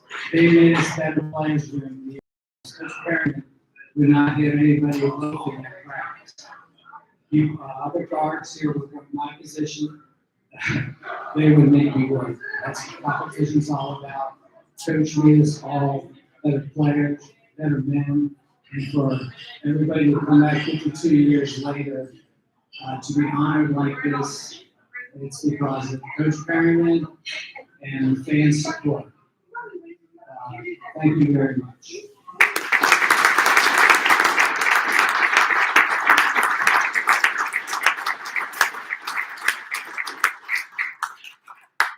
He said enough about himself. Coach Perryman, I'm probably a little prejudiced that when we played, we probably started the ball rolling for Dawson College. The team, all of our team, and we went on and on, and we got the system going in the right direction, I think. Everybody, after we left, all very much good teams, good players. Went on to John Morrison for his little stint in there, and then went on to Don Mast. I should tell a story about Don Mast. He maybe did a little more wrestling than he did coaching sometimes. There's a friend of mine, his name's Tim Anderson. He's a referee in Dickinson. All his cronies, his favorite line, Don Mast, come on! He yelled at, I see him over there, so I had to say something. Then I went on to Joe Peterson, keeping the high level going. Although Bruce and I both agreed we can't play defense like his teams, and we get outscored. But after that, this is my family. Kathy, Shelby, Derek. Derek and JD were basketball players in high school, but they weren't as young as I was, so they had to go to college and play football. And then they didn't hurt so many people that way. Anybody else want to talk? Besides Renee?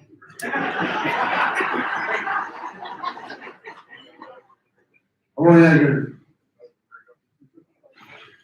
I called him the Mexican. He was great. His wife had surgery, so he sent me a letter and wanted me to read this. Some of it might be a little bit mysterious to most of you folks, but I'll try it. It's an honor to be inducted to the DC Hall of Fame, especially with this group of brothers. When I look back 52 years, in the first workplace, I had 42 years. So the math wasn't all that good. When you think about the 71 team, bringing back a lot of memories. This team had a unique bond that's hard to explain. We didn't really run around together as a group, but we were in the locker room putting on a uniform. That all changed. The volume of the boom box was cranked up playing a theme song. This kind of surprises me. Let's work together by the can't eat. Together we stand, divided we fall. Come on now, people, get on the ball, work together. We actually changed the words to our liking. Divided we fall, united we stand. Come on, brothers, get on the ball and work together. When the door to the locker room opened and the boss walked in, that atmosphere changed. Because every game, Coach P's first words were, "Shut that damn thing off and pay attention." One thing is very early when we played for Coach P, if you wanted to play time, we did the things his way. We competed at a higher level than we've ever had in the past. He pushed us to that level, and our success is a reflection of how hard we practice. The games are actually easy. In closing, two things come to mind that I can remember about the season. One good, one bad. The dad was playing on the hockey rink in Bothell, North Dakota, 30 below zero and 10 below on the court. I remember the guys on the bench were wearing winter coats over their warm-ups. The good thing I remember was the way the media rallied around us. It was a special feeling, and they deserve a lot of credit for their success. Brothers, I wish I could be there with you. Enjoy your time, and thanks again for choosing this special outstanding group of men to be in the DCC Hall of Fame. Love you guys. He called himself Gringo, I call him Mexican. So that was from him. There's more to say, but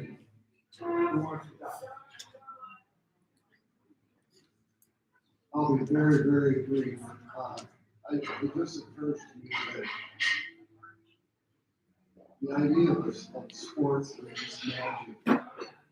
You know, because when the community gets behind the team, when the community gets behind the team, it's just, it doesn't matter what political affiliation you are, wealthy or poor, anything, everybody's pointing to the same thing.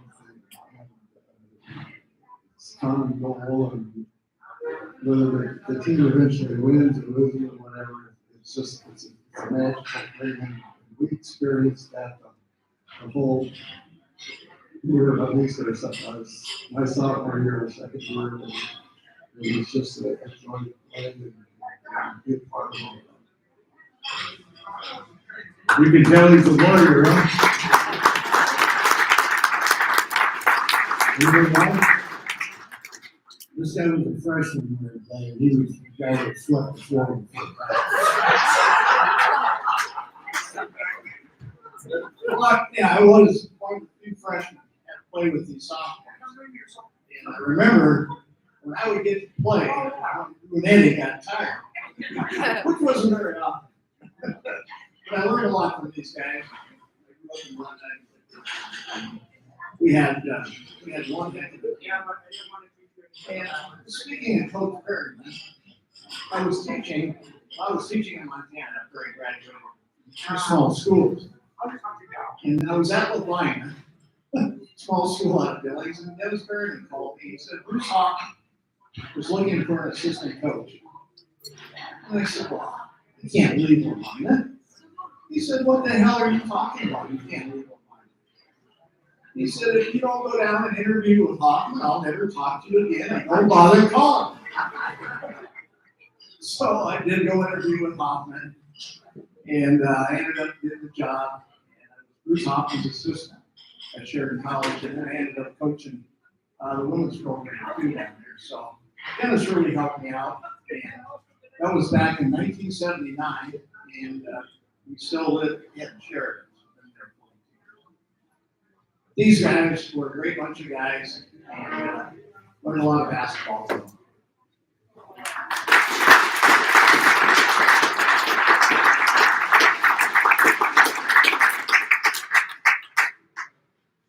I have just one more thing, just to show you what a person Coach Perrin was. When him and I, we made friends, we would talk from time to time after I graduated. He wrote me this letter right after he made the National Junior College Hall of Fame. And he wrote, Bruce, thanks for helping me get into the JUCO Hall of Fame. Players like you get the honor of playing for now. It is a surprising event for me at this time of my life. The thing I like best about athletics is that it allowed me the opportunity of being around special people. You are certainly one of those people. Our friendships all these years have been something I cherish very much. Bruce, thanks a lot for helping a friend, Coach B. Shows you kind of person Coach Perrin.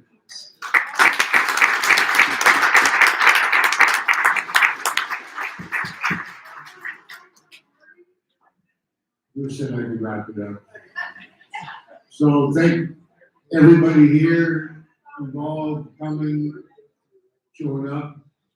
My old buddy Tom Reeves over there, we were inducted the first ones 2-3 years ago, which is a great honor. This is great.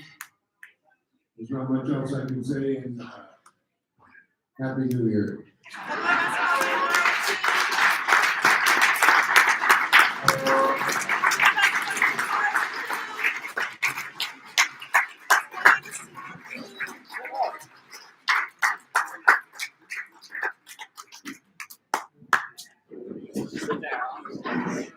Don't mess it up. You want me? We'll ask Coach Greene to come here and say some closing comments before I wrap it up. Joe, you got this figured out. Dawson's got it figured out. You did a great job. Pretty hard to follow great acts like that. I'd only say that, again, like we talked about, we opened the program tonight. The magic that sports have, the magic that athletics have, the relationships, the lessons, those things last forever. They last forever. So again, thanks for having me. Congratulations to you all.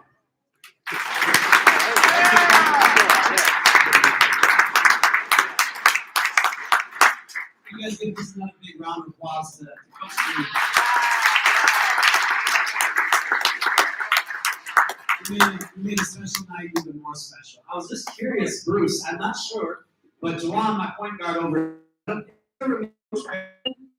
he never wants out there. So I don't know where he got that. Maybe there's something. All right, I want to say a special thanks to Bob, to Paul Fasting. What an amazing man that has left a legacy that lasts forever here at college. The buildings that he's helped to build, the programs that he started, what he's done for our institution is amazing. But he spoke of all the big picture things, but it was all of the individual lives that he touched while he was here. A lot of those people are here tonight, people that he worked with for many years. Even just yesterday, I was talking to a close friend of mine, Coach at Rocky Mountain College, and he said, "Oh yeah, Paul Fasting. He's the one that recruited my wife to come to DC. Your school and said, Callie, you're going to DCC. She said, okay. And that was it. And when I was a freshman at Dawson Community College, at the end of my freshman year, my dad had actually resigned from his job. My mom had gotten laid off from her job, but because of the way the financial aid worked at that time, I didn't qualify for any financial aid. And I remember Coach Mass bringing me to Paul Fasting's office, and he said, maybe you could talk with him and tell him your story a little bit. And after I did, he made his, I think it's called professional evaluation, and really made it possible for me to come back my second year at Dawson Community College. So it's not the big picture things that I think about when I think about Paul Fasting. I think about all of the lives that he touched while he was at Dawson Community College. Clifford Albert Foote, I've obviously never met. I don't know him personally, but the stories that I've heard, to have his family here representing him, just really, really special to have him be a part of it. Oh, geez, just all of a sudden. Coach Perryman, I've heard stories about Coach ever since I got the job here 7 years ago. I had the privilege of meeting Bruce Brunetti and Mike Grubb several years ago. Brad Pauly when he was inducted in the Hall of Fame for our first class. And just the way that they speak about him 50 years after the fact, you can tell what a difference he made in their lives. And as all coaches know, that's what it's all about right there. It's not about the wins and the losses. It's about impacting a young person's life and hopefully setting them up for success in the future. The team, what an amazing team. And I will say, this is, in all honesty, I have heard probably dozens of stories from people around town, kids that were kids when they were playing and that are now grown up and older than me, saying about how much they enjoyed watching that team play, watching the way Brunetti made his passes and Pauly rebounded, and Dexter King playing defense and locking down the other team's best offensive player and frustrating them so that they would even just throw their hands up in the air by the end of the game. Those stories, they make it fun. And I think without a Hall of Fame like this, you don't get to share those stories and for everybody to be able to enjoy those stories. But I think the best thing about that 1970-71 basketball team was that both championships they won it by beating Miles. I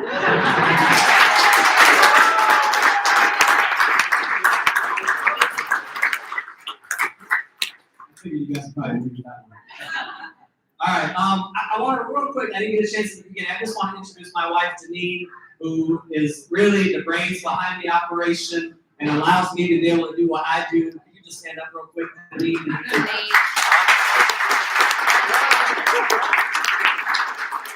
She's very beautiful, and she was also a rocket scientist in her former life. So I just want to throw that out.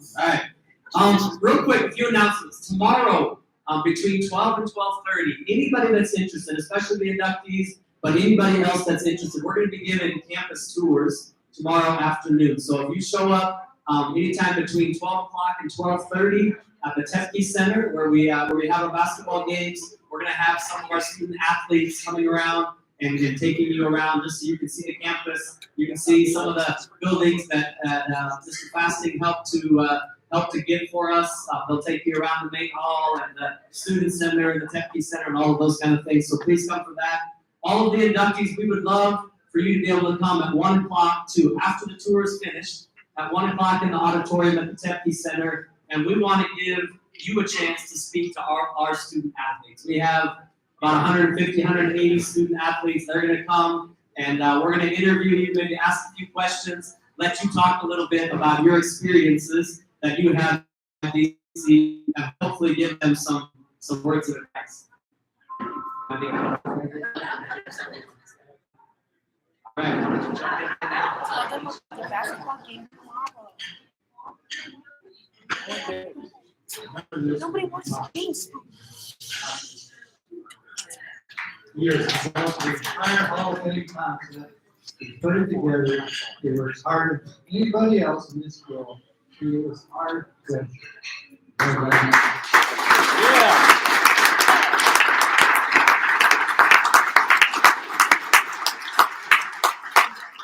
was going to say that, I wouldn't give it a chance. I figured it was something else you forgot on speech. All right. So we will be honoring all of our inductees between games tomorrow. So the women play at 2 o'clock. So please make sure everybody's there. As they've talked about a lot tonight, that community support makes a big difference. And then after their game and right before the men's games begin, we'll have Coach Greene come down and he'll speak a little bit and have you guys come out to center court so that all the fans, the whole community of Glendive will be able to clap and cheer and appreciate and honor you. So hopefully everybody can be there to join us. The women play at 2 o'clock, the men will play afterwards around 4 o'clock. We will also have a reception in the Coca-Cola room during halftime of both games. So if you bring your Hall of Fame ticket with you, you can get in there. We'll have some food and drinks and other things there for you. You also want to check out the Hall of Fame that's in the hallway right outside the Coca-Cola room. And if you haven't been online yet, go online to look at our Hall of Fame. Coach Romeo is our sports information director. All of our Hall of Fame inductees are on there. You can click on their name, see their picture, read their bio. You can read about all the different Hall of Fame inductees that we've had so far. And if you have somebody that you think is deserving and that you think belongs in the Hall of Fame, please nominate them. 365 days a year, you can go onto our website and you can nominate somebody for the Hall of Fame. And when it comes time, the Hall of Fame committee will meet and go through all of those nominations to try to select the class for the next year. On your table, there are a bunch of Dawson Community College logos and stickers. Feel free to take those home with you. You can put them on water bottles, you can promote the college wherever you go. These displays that are up here, we're gonna bring them to the game tomorrow, and they will be up in the gym lobby there tomorrow so that people can see them. But after the games, or when you're leaving, if there's some pictures here that you would like to take of these inductees, the pictures are free for the taking. The nets and the trophies, please leave behind. But any of those pictures that you would like to take, please do that.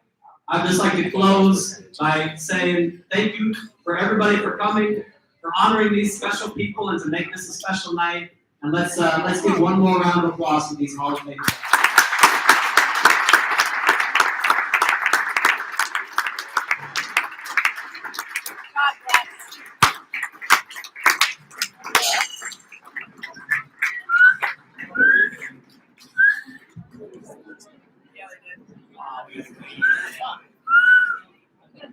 Yeah, what? Just pick that up. You're lying. You're lying. You're done. You're done. You're done.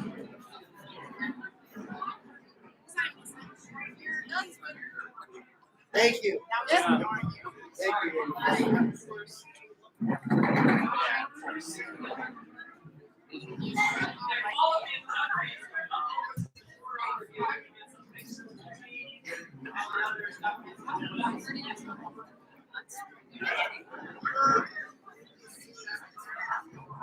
Juwan. Hi, I'm Bruce.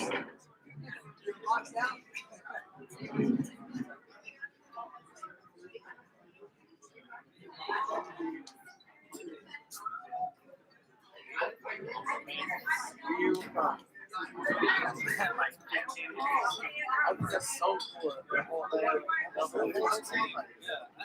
It's like also,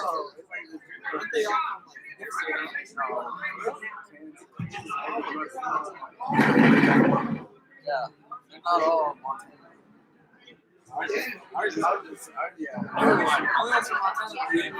Yeah. Awesome.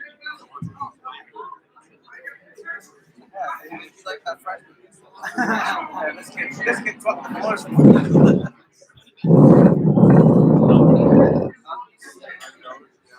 you guys get to eat food? Yeah.